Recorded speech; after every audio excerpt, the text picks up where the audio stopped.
and then I will share the screen. Yeah, and I'm gonna share the computer sounds, although I'm not sure we will get to that, but I'll do that anyway. Okay, so you should be able to see the agenda for today. We'll address class information, instrument lockers, practice room protocol, audition videos, chamber music, our first guest speaker, mentor program follow-up, and then volunteers for the upcoming music department open house. So let me first see, because I haven't seen Tiffany's name yet. Come in. Can someone take notes for me, and I'll give you, I'll share the document with you. Christine, as the member of the board, can I give you the note-taking assignment because Tiffany's not here? Oh, we can't hear you.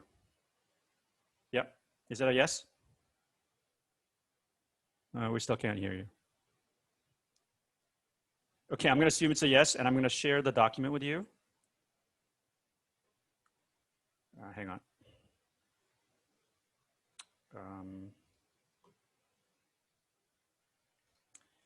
Editor. And Christine sit.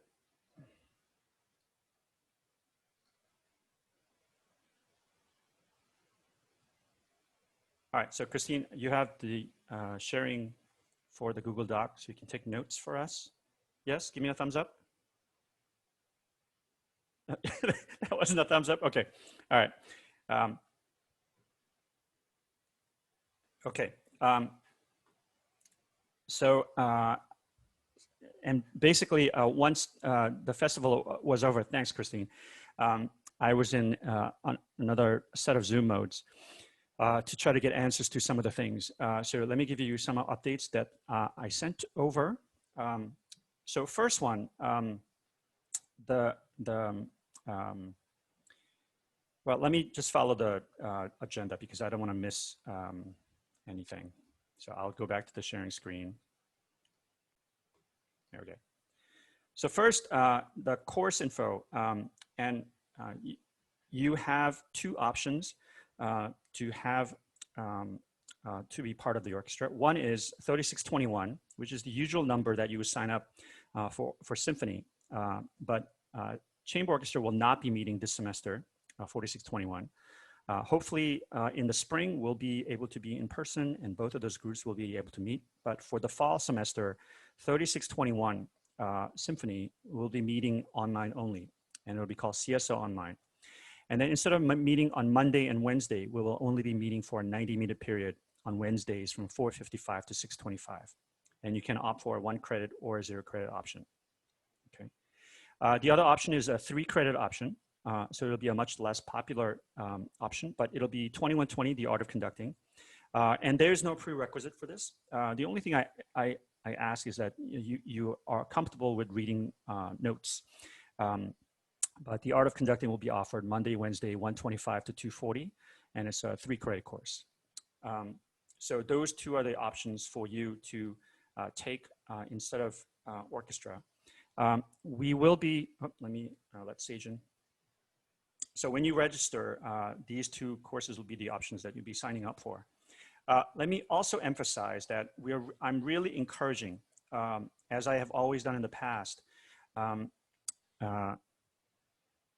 we want you to be able to go to your work life, whether it be after Cornell or during Cornell, and have the ability to continue playing your instrument, right?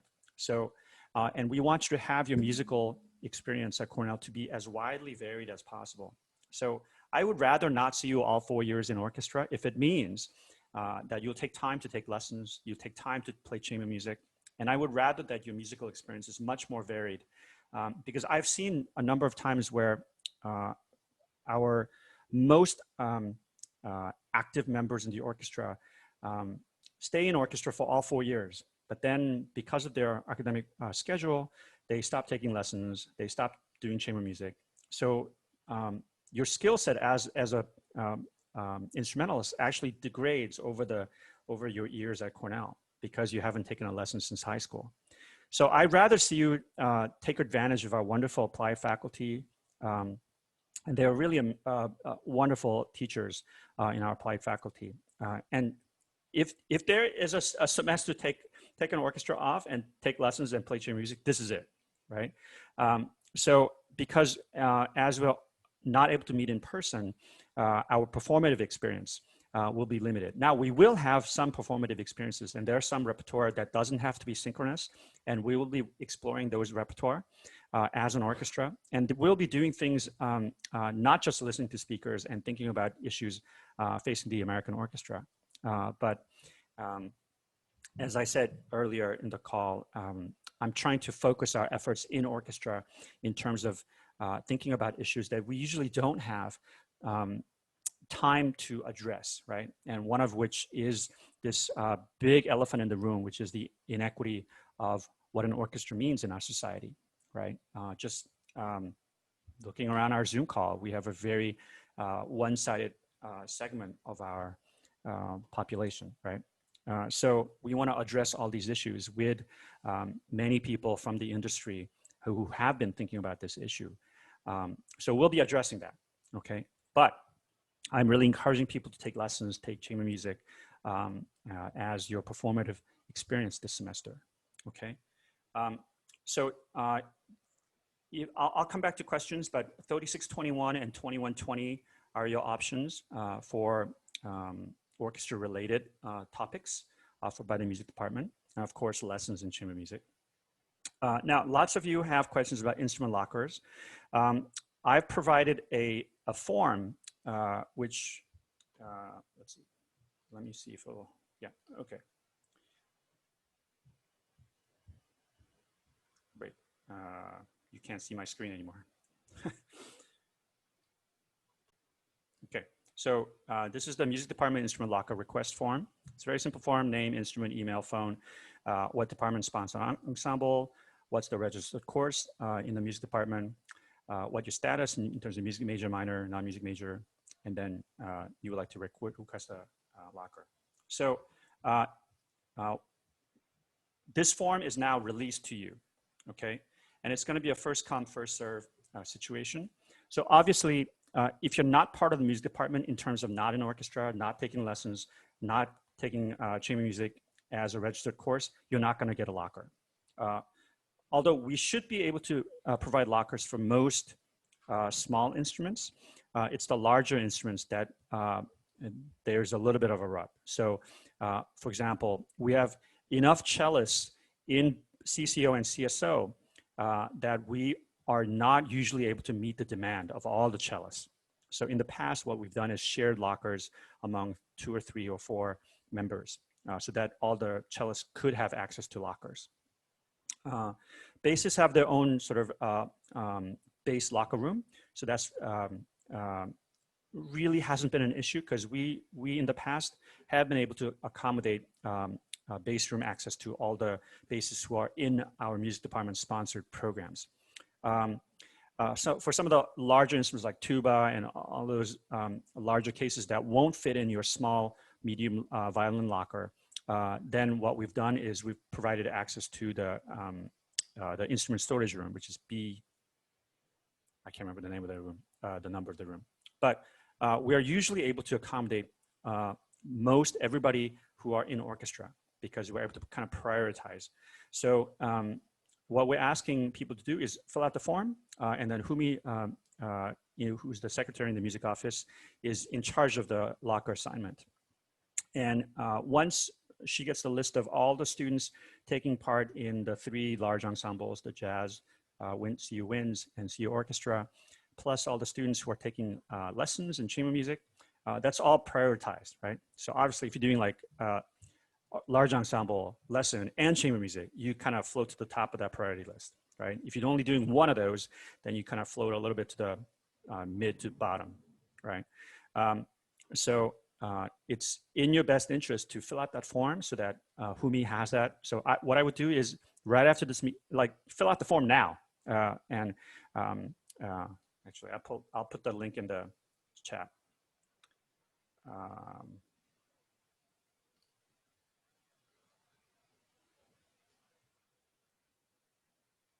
There it goes, and it goes in the chat. So that's the link to the form. So fill that out right now. So then you will be on that priority list. So obviously, if you wait past the August 24, even if you're in an ensemble, you haven't filled out that form, you're not going to get a locker.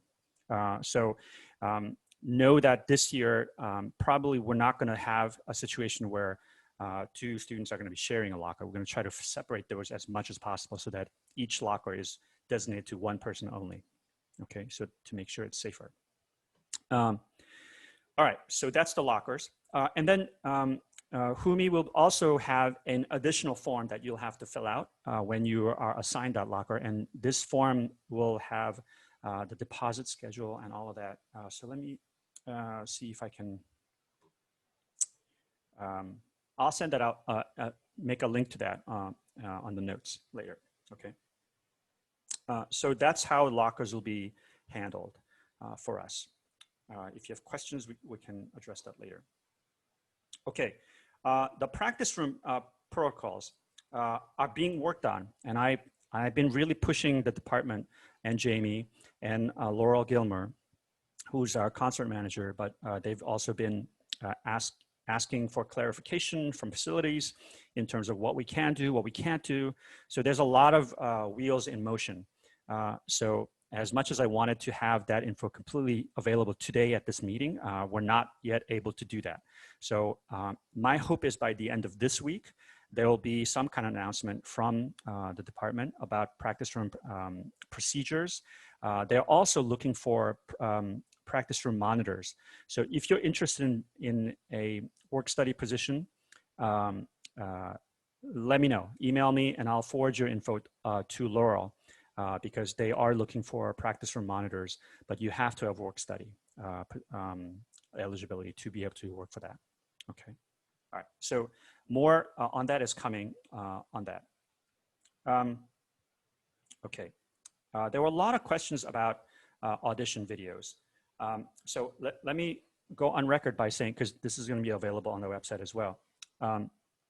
So what I've made is I made a change once I had feedback from the orchestra board saying that since we're going online, they requested that the auditions be optional. So initially, you know, my plan always involves encouraging you to continue to practice over the summer. And that's why we do auditions each year, and all members, both new and returning, have to do an audition. But I'm making an exception. So I'm making the audition videos optional for this fall. So there are a couple caveats to that though. If you're only planning to be in orchestra in the fall, and you're not taking lessons, you're not going to be part of a chamber music group, then the audition video is completely optional. So you don't have to make them. Now, if you're a freshman, or I haven't worked with you, because I was on leave last year, then I would love to get to know you through your audition video. And if you want to be assigned to a lesson studio, if you want to be assigned to a chamber music group, in those two cases, it's actually required because I can't assign you to a lesson studio, or the applied faculty can't. And we can't assign you into a chamber group that is like ability. So in the case you want to take lessons, in the case you want to be in a chamber music group, then you must make an audition video, okay?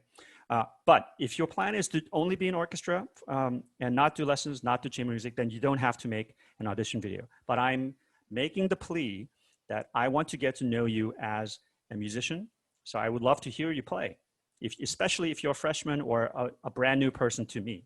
So I'm making that request, okay? Not a requirement, a request, okay? Then there are a whole bunch of questions that came up. Okay, so then what happens to spring?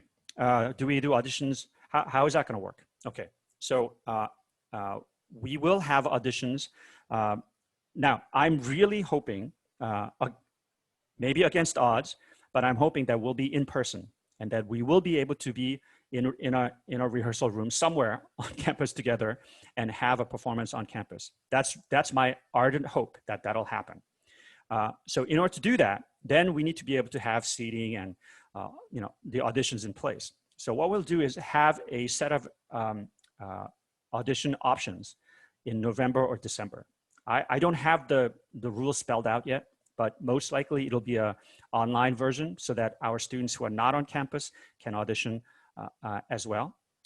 So I will set up some kind of guideline that's similar to what's on the website right now, but it'll be something like November 15 to December 5 submission dates.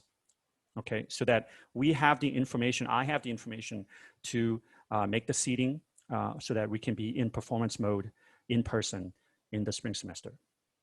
Does that make sense? All right, okay. All right, so that's that. Chamber music. So this is similar to the practice room procedures. I do not yet know what mode and how chamber music will happen. There are a number of things we're trying to do. So for example, jazz is setting up a couple of rooms that students can hook up their microphones into the laptops. The video is there, the audio is there. So even though each room will have one student, but they can be connected through the intranet, so they can be in performance mode without latency in real time. So we're trying to design a similar system for chamber music, but it's a matter of how many rooms we can equip and how many groups we can accommodate in that setup. So I don't have all of that info lined up in a row to tell you this is how we're doing it. But we are working towards that so that chamber music in person, you may not be in the same room, or you may be in a very big room with limitations of how many people in the room and how many minutes in that room, right? But the current guidelines is after 30 minutes in an indoor room, that room has to be empty for 30 minutes. So that just kind of gives you an idea of what in person and the different rooms depending on the size of the room. If it's B20, B21 versus one of the classrooms that's being designed for the practice room. Obviously, if it's one of the smaller smaller classrooms, then there'll be a limitation on how many people can be in that group, right? So my guess is that 3 people, 4 people might be okay in one of those classrooms, the outside classrooms facing East Avenue. If it's B20 or B21, maybe something bigger like a sextet or octet even might be possible. But no wind players can be inside. All right, no singers, no wind players can be inside the building. Okay, so that's the current chamber music picture, and that along with the practice room procedure is being worked on. Sage? Have you heard of, I'm not sure if this is common knowledge yet or if this is just like something that John's been thinking about doing, but I overheard that he's thinking about getting those like big outdoors tents so that he could do chamber music with wind players. So that is also a possibility. So, yeah, so the facilities, we asked facilities about setting up tents right outside Lincoln Hall. So at least in maybe October or September, mid-October, we could practice outside, or even with heaters, so that later in the fall semester, as the weather gets colder, we could be outside and under tents. And so as far as I know, the tent solution was shot down by facilities because of the noise level that would be bleeding into other classrooms through the quad. They were worried about that it would be too disruptive to have musical ensembles rehearsing in the quad. So that idea was shot down because there were too many dissensions among other departments that didn't want to have, I don't know, maybe they thought it was going to be marching bands rehearsing in the quad, but that idea was pretty much shot down because of the noise level issue and if we had tents that had I don't know if you have seen those tents during graduation, but some of them are open on the sides and some of them have like flaps that come all the way down. And facility said the flaps coming all the way down would reduce the sound bleed from the tents, but in a way that would sort of cancel out the whole point of having tents outside, because it would be in effect in an indoor space without proper ventilation. And especially if it's a tent with the flaps down, and then you would actually have no ventilation or very minimal ventilation. So they deemed that as just as dangerous as being inside. So we were getting a bit of traction of possibly having the tent setup for classes and ensembles, but that was summarily shot down by facilities. We are looking into two other options that may happen yet. One is on the second or third floor of the Johnson Museum, there's this outdoor sort of plaza where there are like these really nice benches you can like lay down and look at the art installation. So that's a space that Johnson Museum is willing to let us have for different combination of chamber music making. So we are looking into that. It's still going to be limited in terms of use past, mid to late October, because once the weather gets to what Ithaca does, it's no longer safe for our instruments to be outside. But maybe September, October, there may be a way to have some ensemble time scheduled there. And it's surprisingly far enough away, the noise bleed issue is not as prominent as tents right outside Lincoln. So that is an option that we are pursuing that we have not been shut down by facilities yet. So that's a possible option. There's also the top floor of the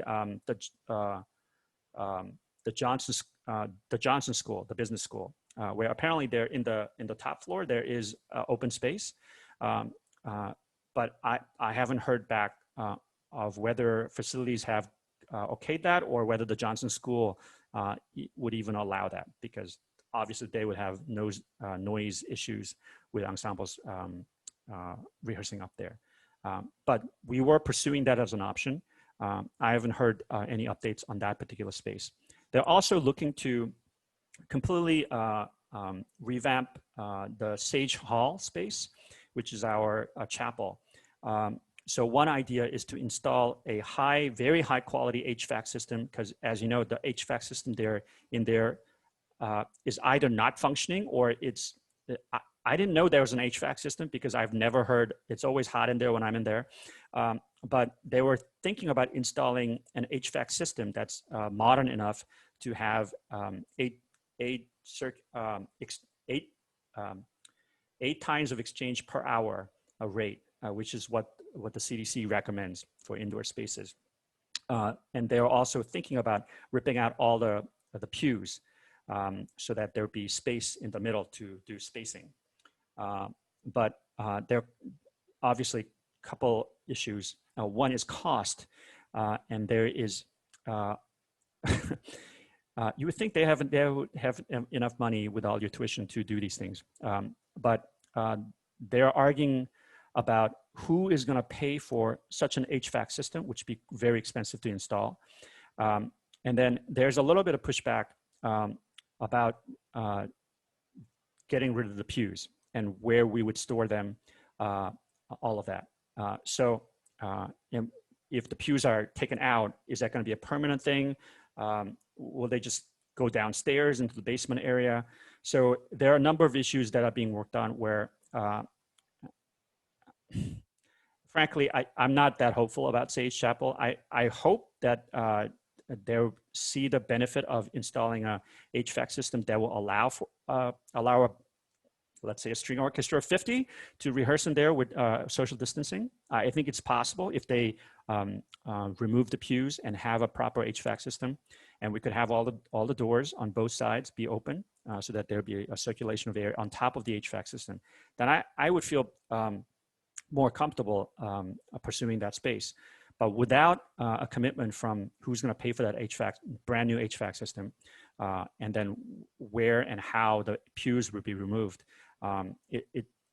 it's a little bit dead in the water. But the Johnson Museum, second floor, the Johnson Business Building, top floor, Sage Chapel, removal of pews and installation of HVAC are options that are being pursued.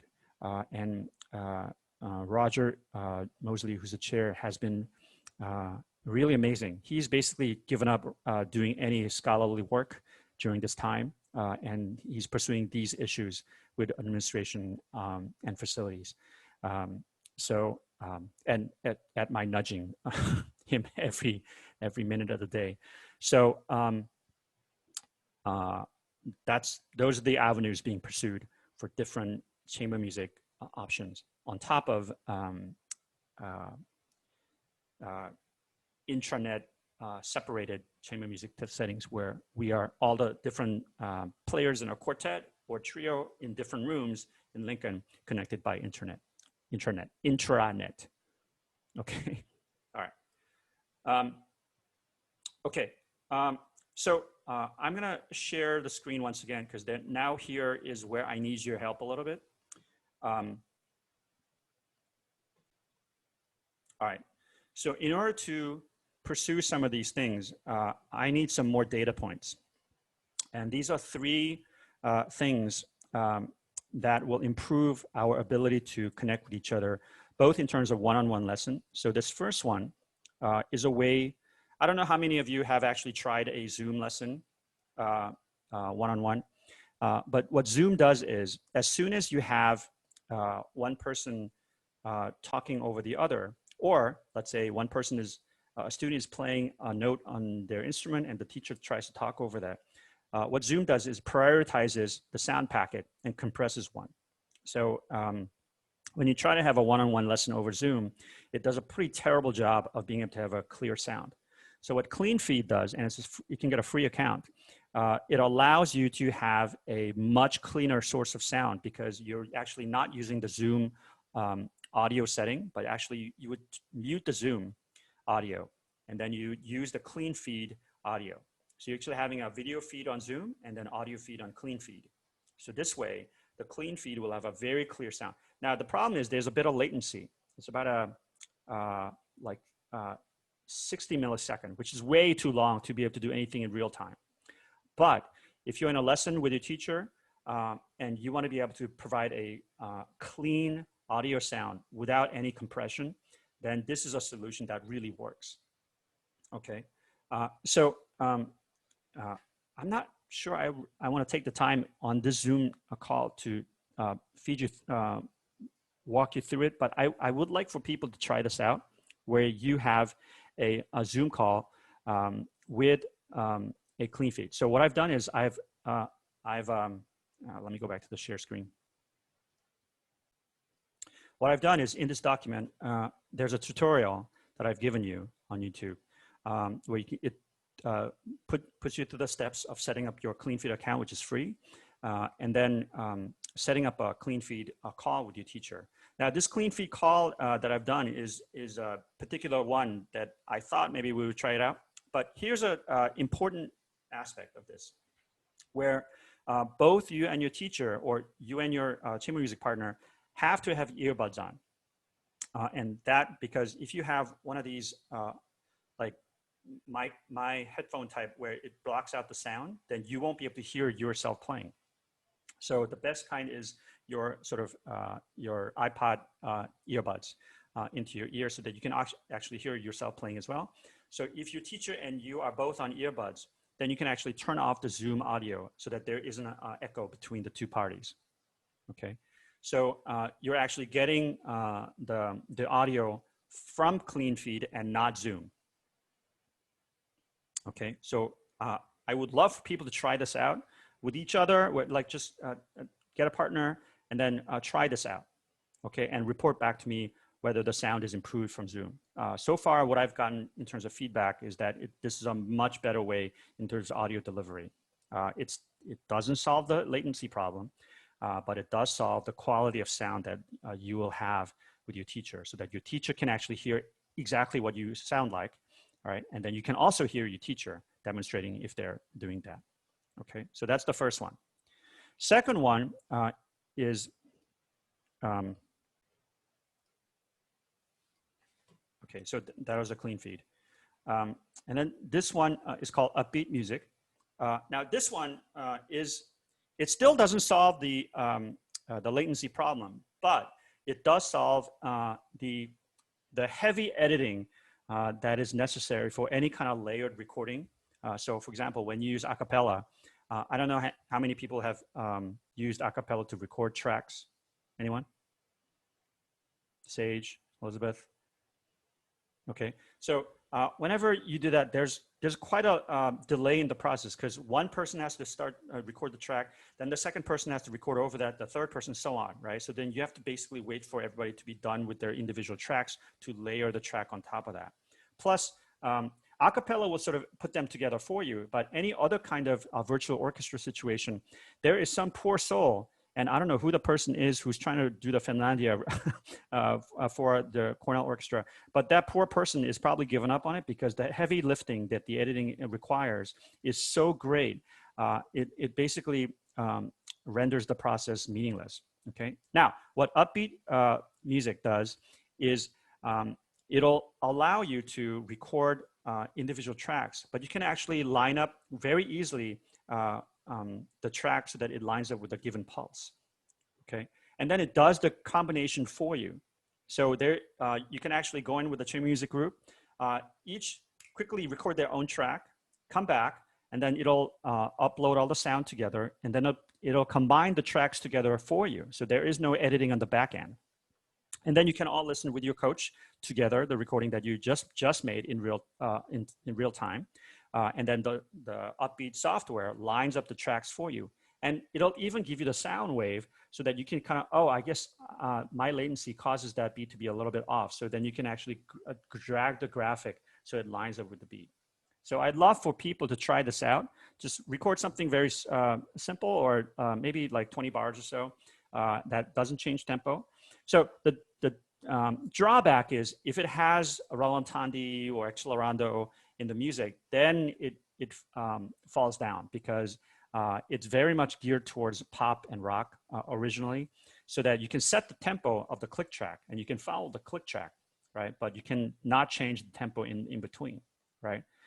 So that's sort of a limitation of it, but it'll allow us to make audio if the piece is the same tempo. So for example, if we want to do a recording project with Ian Doyle and he has a song that's pretty much one tempo and we're laying down the orchestral track, then that'll give us a very easy way to make an orchestral backing to Ian Doyle's song.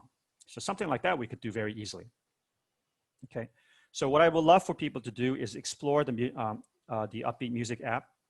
And I've given you the link, also the tutorial. So the tutorial is a little bit long-winded, and it's this high school director who's using this with his students. So it's also a free app. So please try that out. Okay. All right. Before I answer any questions, I just want to get to the next part because I want to prep you for our first speaker. And there are some videos to introduce you to his work, both musically and the kind of social justice work he's been doing. So I've given you a couple links. There's a short intro, which is about a couple minutes long, about his music and his style. And then the second link is a little bit longer interview that he's done, which has actually been very controversial because he's very outspoken about the institutions that are not changing. So he calls out quite a few huge institutions like the Met Opera and Peter Gelb, and presses him to do more things rather than be happy with the status quo. So it's quite a challenging interview, and it's just maybe 2 pages long. So please read that. And then there's a new statement on racial discrimination by the American League of Orchestras that he was a big part of forming. So him, along with Aaron Flagg, who's also one of our guests, drafted this new statement on racial discrimination by the American League of Orchestras. So please read that and have questions and have a way to engage with him during his appearance on September 2.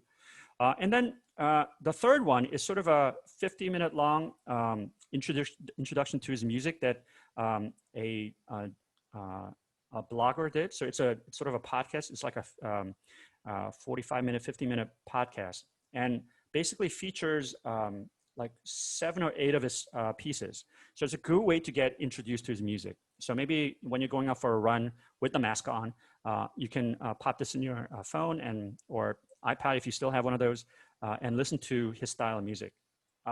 And so that the point is when he appears to us on September 2, he's not a stranger to you. That you know of his music, you know of his work, you know of his very pointed, controversial viewpoints about classical music and orchestra. And that should sort of stir things among you for a very rich discussion during his 90-minute appearance, right? So that I'm really not interested in having like the first 45 minutes be, hi, I'm Daniel, this is what I do, this is what my music is. I want to get into that conversation with him, right? I want to get engaged deeply into that, starting that conversation. And schedule-wise it worked, but I also wanted to put him first because he's among the most controversial of our guests. So I want all of us to really engage with this topic immediately and to think about this issue very critically. And if you follow his Twitter and Facebook feeds, the reaction to that second link, the interview, has been very polarizing.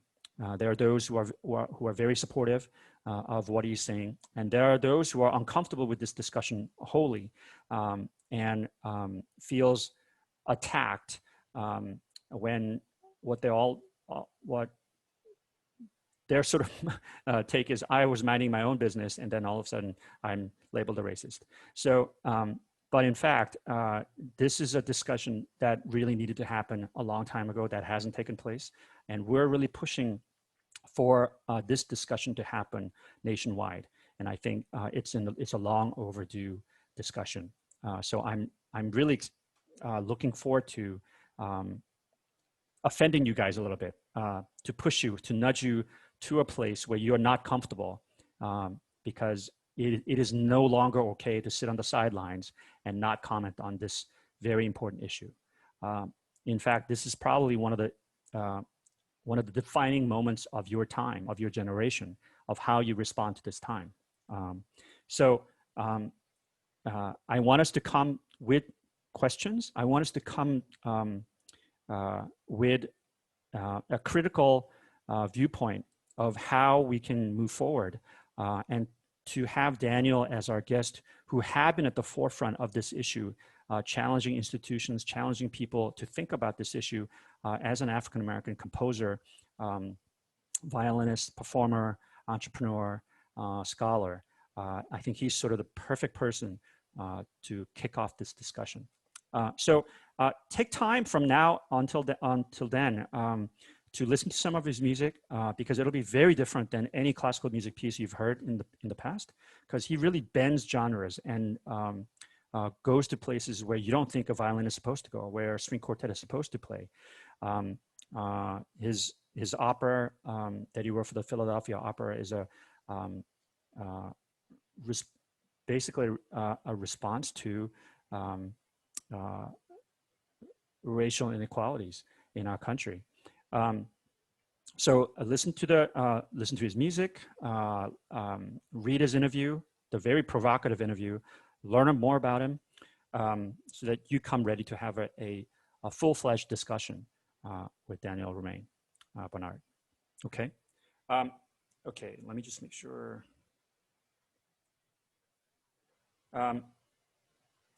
Two things.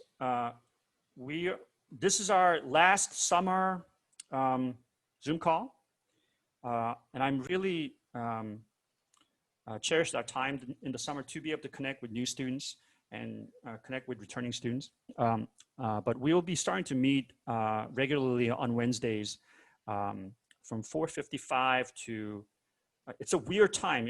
Originally, it was supposed to be 5 to 6:30, sort of a 90-minute session. But the new times that were given to us is 4:55 to 6:25 on Wednesdays. So we'll be continuing to meet as a community. And because we have all these great speakers, our sessions will be open to not only the Cornell community, but the Ithaca community and the wider, whoever's interested. So many of my colleagues who are facing an online orchestra situations have expressed interest in being able to access our guest speakers as well. So we will be starting to meet regularly on Wednesdays a little earlier time, starting 4:55 to 6:25 for a 90-minute session each Wednesday. And as you know, each Wednesday we have a great speaker list, which is on the orchestra website.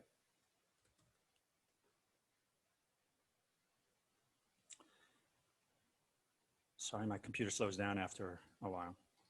So all of these speakers are confirmed except for Winton. And we're still negotiating his time. So he will appear sometime this year, I think. So first Wednesday is Daniel Bernard Romain. Then September 9, Rachel Barton Pine. Carlos Simon, he just won a big award with the Sphinx Medal of Excellence. Carlos Simon is our guest on the 16th. Jerry Lynn Johnson, founder of the Black Pearl Chamber Orchestra in Philadelphia, 23rd of September. Aaron Flagg on September 30. Afa S. Dworkin, the president and artistic director of Sphinx Organization on October 7. Jesse Montgomery on October 21. Aaron P. Dworkin on October 28. Stephen Banks on November 4. Robert Deemer, November 11. Anthony McGill, November 18. And hopefully Winton sometime, okay? And then there are 2 open house coming up for the music department. We will have probably more updates because we won't meet next week, but we'll meet. I'll be at these open houses on Thursday, August 27, 3 to 4, and then Tuesday, September 1, 3 to 4. There'll be a registration page open on the music department website by the end of the week that you can register for these. And I will send out a link, a Zoom link later. But I think what they want to do is have students register for that Zoom open house. But I will be there as well as other faculty. Zach Bjerken, who's our undergraduate director of undergraduate studies, will be there to answer questions. All the questions, procedures, chamber music that I wasn't able to spell out in clear details, we'll be able to have more information on those open houses. But we're also looking for a few students to represent the orchestra because we will have different breakout rooms.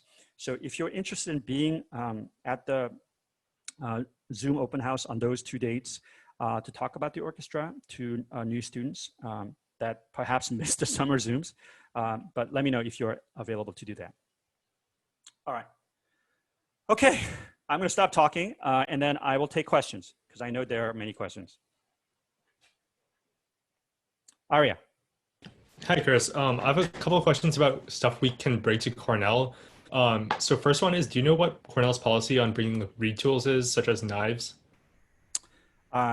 So if they can fit in your 2 bags limit, then there's no problem with that. Okay, and then also, do we need to bring music stands, like a folding stand, to campus? I would highly recommend that you bring music stands because I think one of the practice room chamber music procedures is going to be that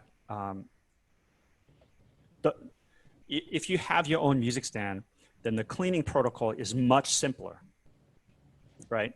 Whereas if you have to use a music stand that has been used by somebody else, you're going to have to clean it. You're going to have a way of somehow making sure it's disinfected before you use it for your practice session or your rehearsal. So I would just bring my own music stand. That way, you know where it's been, who's last accessed it. So I would absolutely recommend bringing a music stand. All right, thanks. Yeah.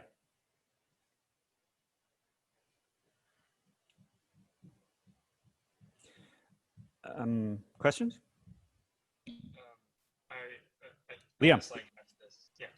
I missed like half the call, so I don't know if this question has been answered, but so I sent in my audition video, but in my audition form in July, I had said that I didn't want to do chamber music, but now I do since there's an orchestra. So where do I specify that? Okay, so simplest thing is either shoot me an email or fill out the audition form again and then change that, the chamber music portion. All right, then I can go in and delete the previous entry. Okay. And also, so do I need to request a locker for a bass even though I'm renting when I come? Yeah, so you need to, for all students needing any space, you need to request a locker space. In the case of bass, just send me a note saying either I'm using a Cornell-owned bass or I'm bringing my own bass, right? So if it's actually pretty important for bassists that I know what you're doing so that I can make space for you in the bass room or assign you a Cornell-owned bass. Okay. Elizabeth has a question. Is the 0 credit version of 3621 different or just there to circumvent a credit limit? It is the second, to circumvent a credit limit so that you can take orchestra and lessons without petitioning for 2 things, right? So the update on that is they're allowing up to 3 credits, but you have to petition for all 3 credits. And because the department chair, I, and their teacher will all sign off on it, your advisor should, and they've been all advised to allow this.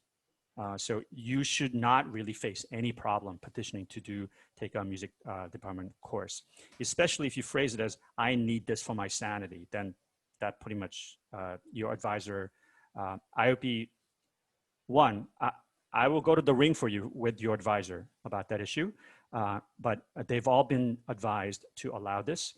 So I would be very surprised if any advisor gives you a problem with going over the 18. Okay, but if you do, let me know, and I will go to the ring for you. Okay. What is the class number for chamber music lessons? That's a great question. I can look that up right now. Hang on. I should have looked that up. Sorry. Cornell.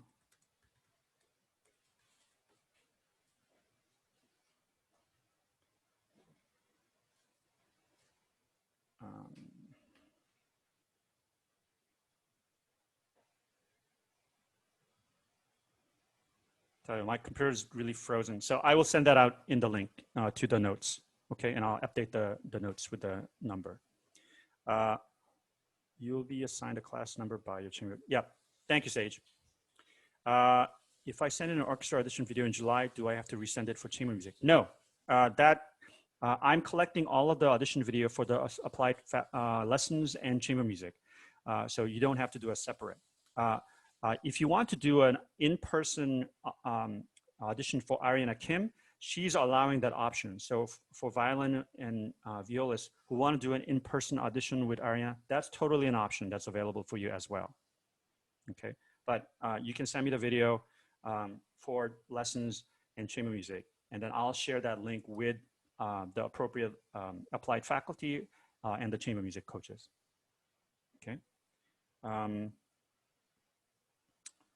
If we get a locker, will we be able to drop off our instrument before we get tested and move in? If not, what do you suggest we store our instrument? That's a very good question to which I'm not exactly sure what the procedure is. I would recommend that you get checked in first. If they say, let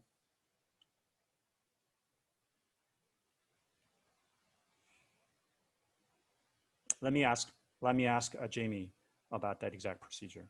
Okay, my gut reaction would be that you would have to check in first because that's the university-wide procedure. So any deviation from that becomes a problem. Okay. Will the Zoom lectures be recorded and uploaded on the website? You mean the Zoom lectures starting from September 2? Yes, they are.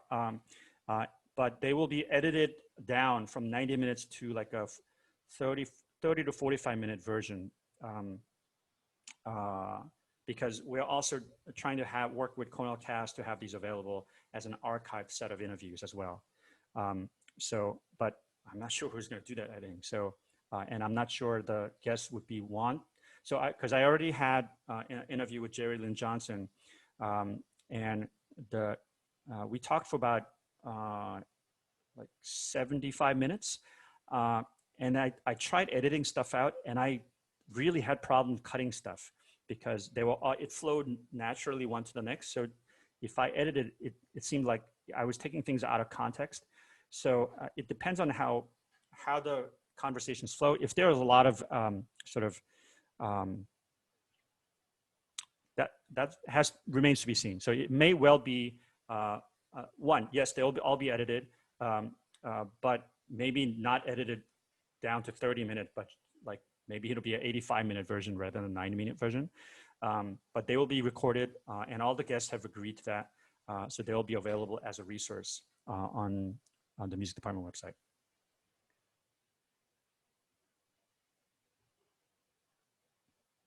Mary.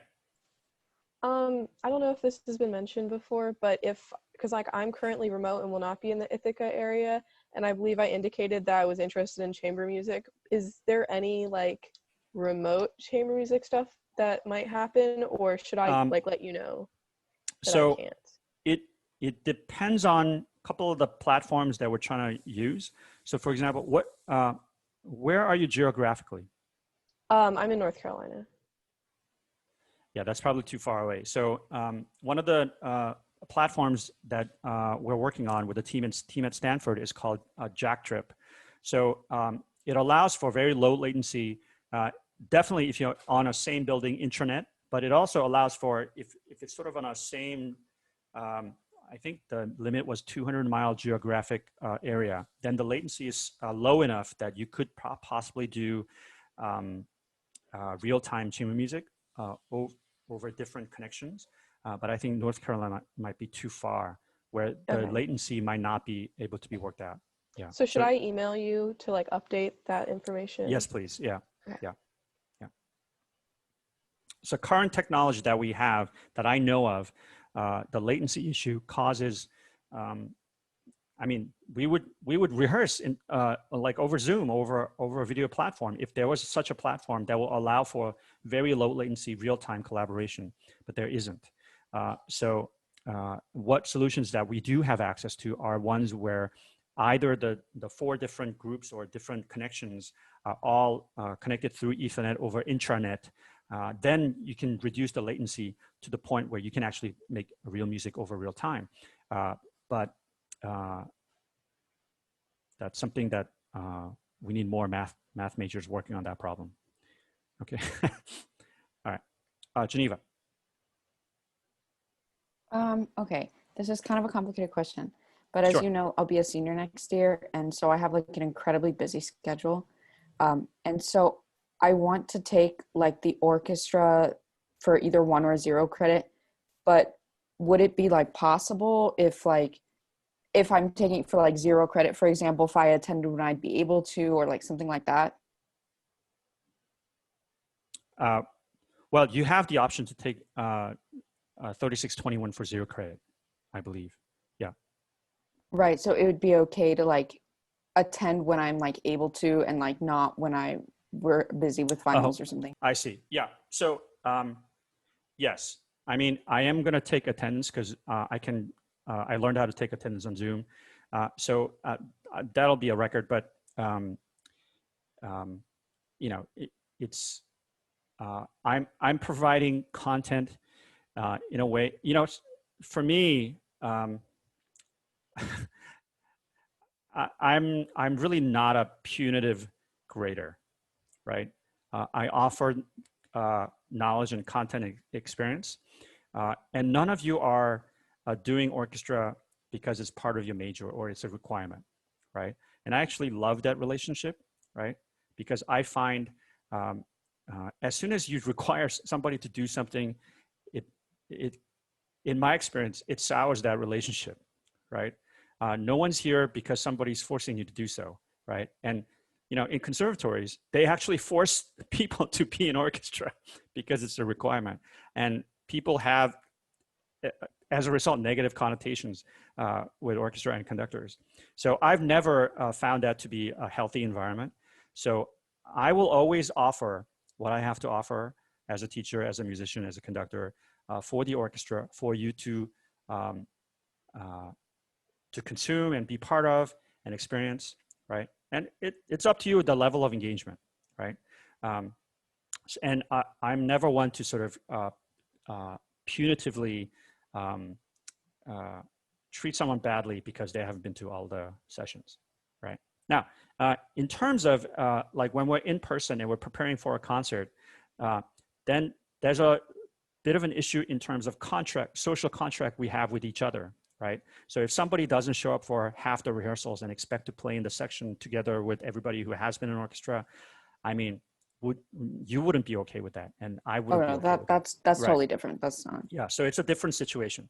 So this is a case in which you will certainly gain a lot by attending all of the speaker sessions and being part of that discussion as an engaged participant. But you will also gain a lot by each individual session, right? And if it's such that, now, there are always caveats, okay?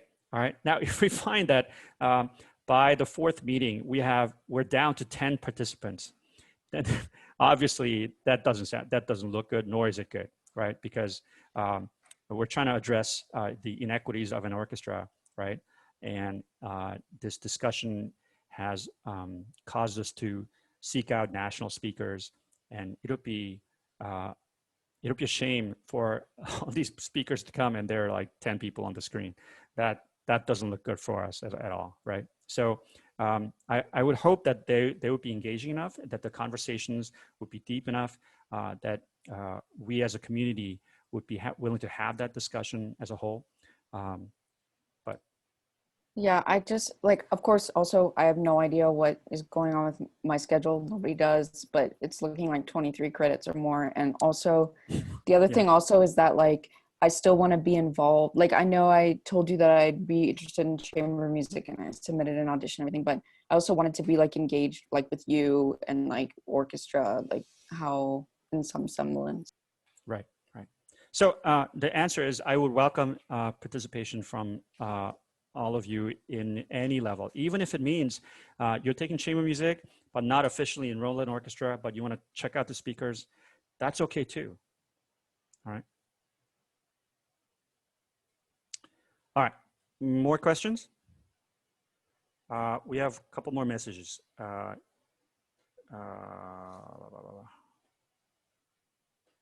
24 credits gang, rise up, yes. Petition to college is my new hobby, yes. You know, I think if I've learned anything from working with our orchestra members is that you're not the atypical Cornell student. And actually that's a good thing, right? But one piece of advice that I have for all the freshmen who are looking at these 24 credit, 23 credit upperclassmen, you know, I myself, when I was at Northwestern, I was a triple major, and at the time I thought that was like a smart thing. I was kind of like gaming the system because I got 3 majors out of Northwestern while only paid for 1. But what actually happened was I jumped through a lot of unnecessary hoops in the form of classes that were required for my 3 different majors that I actually had very little interest in. And then because I was jumping through the hoop of trying to satisfy the requirements of the 3 majors, I actually wasn't allowed to go to a study abroad my junior year. And this is where my 7 years of French before getting to college was wasted, because I placed out of my language requirement completely, so that I didn't even have to take a language course at Northwestern. So of course, my freshman year, I didn't do any French. So hang on, who's calling me? Stop calling me. Sorry, I don't know how to turn that off.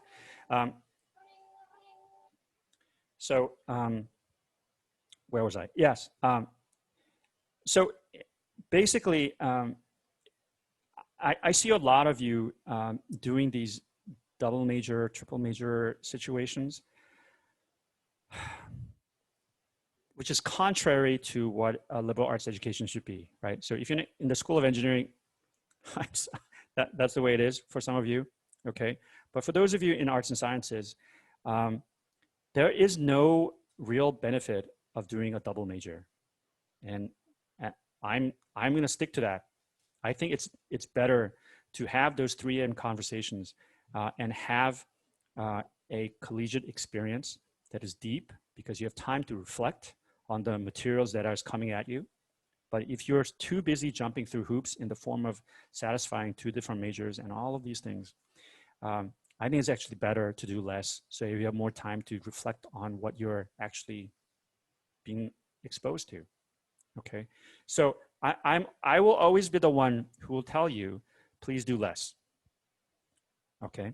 All right. Because if that means, and that may cause you not to be an orchestra. That may cause you not to be on the orchestra board, right? So if it means you have more time to reflect on the material that you're being exposed to at college, then you need to make that space, make that time. Otherwise, you'll just be running around, right? So think deeply before you commit to something, because it's not like high school where you can do like 19 different things. And in fact, because that's the expectation to be the type A person to get to the Ivy League at Cornell, right? That's what you had to do to get here.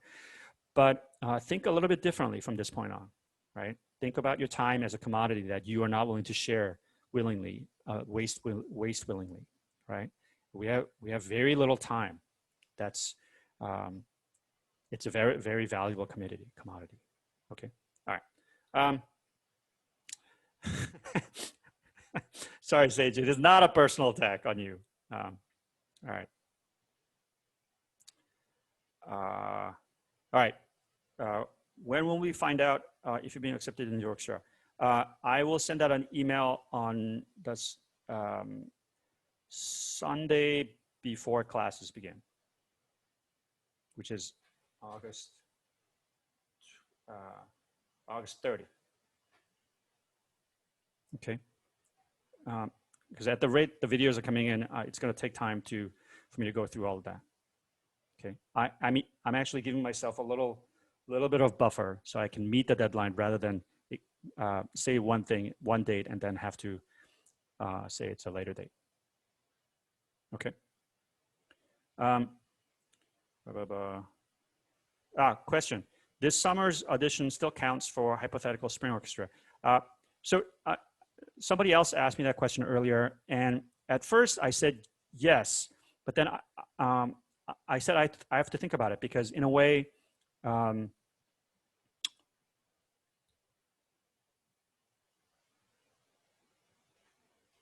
well, there are a couple of situations in which this can be a little bit difficult to navigate.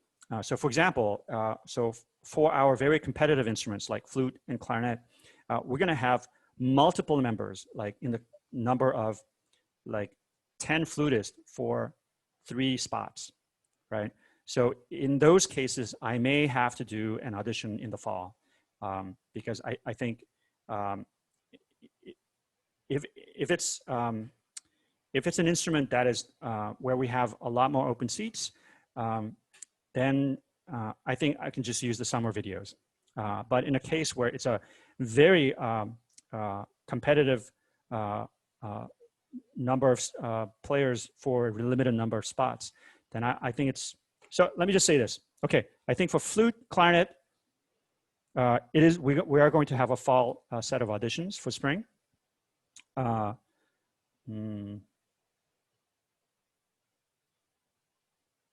For all other instruments, I'll take the summer videos.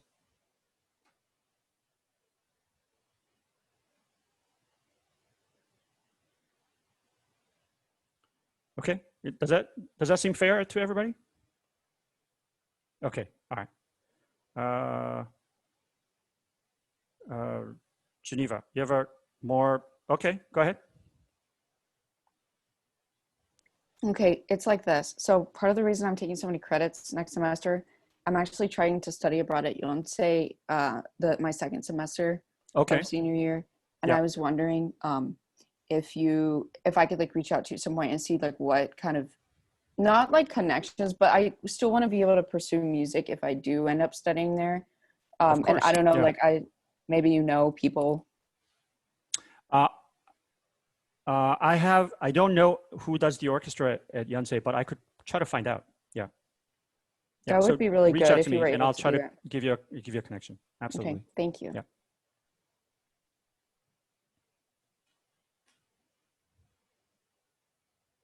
Yeah, Yonsei in Korea, right? Yeah. Okay, I think you need to talk to Sage because yeah, both Sage and I would be very jealous of the Korean food. Okay, any more questions? Okay, I'm gonna call it. I'm gonna stop recording.